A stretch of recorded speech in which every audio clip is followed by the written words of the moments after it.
నార్సింగి పిఎస్లో గత కొంతకాలం నుంచి సెలబ్రిటీల మీద కేసులు నమోదవుతున్నాయి. తమను అన్యాయం చేశాడని, పెళ్లి చేసుకోకుండా మోసం చేశాడంటూ ఇదివరకే కొందరు సెలబ్రిటీలపై ఫిర్యాదులు వచ్చాయి.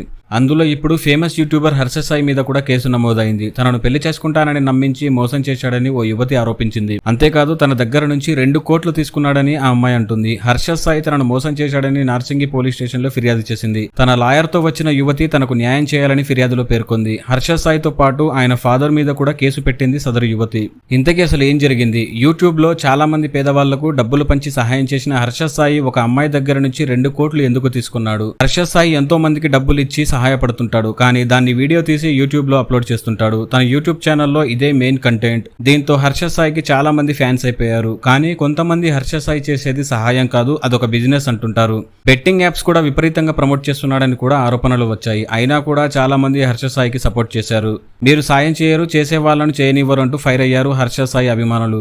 ఇక కేసు విషయానికి వస్తే ఈ ఇష్యూ మీద స్పందించిన హర్ష సాయి, ఆ అమ్మాయి చెబుతుంది అబద్ధం, నేను ఎవరిని మోసం చేయలేదు, ఆ అమ్మాయి నా వెంట పడింది, నా దగ్గర దానికి సంబంధించిన సాక్ష్యం ఉంది అని తన దగ్గరున్న కాల్ రికార్డును విడుదల చేశాడు. అందులో ఆ అమ్మాయే హర్ష సాయిని పెళ్లి చేసుకోవాలని, ఇంకెంతకాలం వెయిట్ చేయాలని అడుగుతుంది. మరోవైపు హర్ష సాయి కేసులో అసలేం జరిగింది? దానిపై హర్ష సాయి బాధితురాలి లాయర్ నాగూర్ బాబు గారు మాట్లాడుతూ సంచలనమైన విషయాలు చెప్పారు. బాధితురాలు హర్ష సాయి హీరోగా నిర్మిస్తున్న మెగా సినిమాకి ప్రొడ్యూసర్ గా వ్యవహరిస్తుంది. 2022లో ఒక సాంగ్ కోసం బాధితురాలు తొలిసారి హర్ష సాయిని కలిశారు. ఆ సమయంలో తనకు మంచి ఫేమ్ ఉంది, తన వద్ద ఒక మంచి స్టోరీ ఉంది అని హర్ష సాయి బాధితురాలికి చెప్పాడు. తన స్టోరీని సినిమా రూపంలో తీస్తే పెద్ద సక్సెస్ అవుతుందని చెప్పాడు. అలా బాధితురాలు మెగా అనే మూవీ స్టార్ట్ చేసింది. ఆమె సొంత డబ్బులతో మెగా సినిమాను ప్రొడ్యూస్ చేసింది.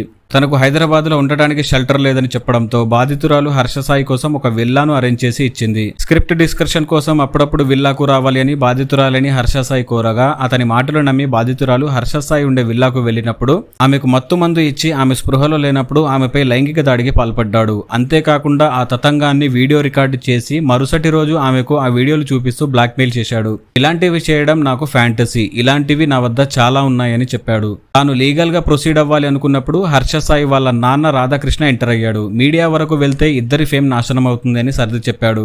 తర్వాత హర్ష సాయి నాన్న మ్యారేజ్ ప్రపోజల్ తీసుకొచ్చారు. దీంతో బాధితురాలు నమ్మింది. దీంతో కేసు ఫైల్ చేయకుండా గతంలో విత్డ్రా చేసుకుంది.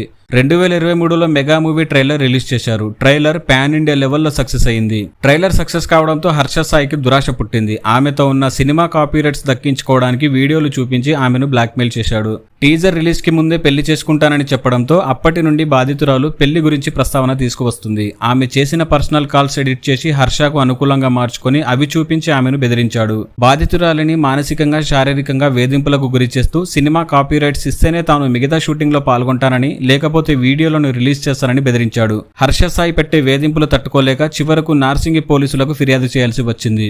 బెదిరింపులకు సంబంధించిన అన్ని ఆడియో, వీడియో ఎవిడెన్స్లు కోర్టుకు సబ్మిట్ చేయడానికి సిద్ధంగా ఉన్నాము. కోర్టులో హర్ష సాయికి ఖచ్చితంగా శిక్ష పడుతుందన్న నమ్మకం ఉందని తెలిపారు. ఇది కంప్లీట్ గా బాధితురాలి తరపు లాయర్ వెర్షన్. ఒకవేళ హర్ష సాయి తప్పు చేస్తే తగిన ఆధారాలుంటే శిక్ష పడటం ఖాయం. సెలబ్రిటీ అయినా ఎవరైనా సరే చట్టానికి అందరూ ఒక్కటే. ఒకవేళ బాధితురాలే హర్ష సాయిని ఇరికించాలి అనుకుంటే నిజం ఎక్కువ రోజులు దాగదు. విచారణలో అన్ని బయటపడతాయి. కాబట్టి తప్పు ఎవరు చేసినా తప్పించుకోలేరు.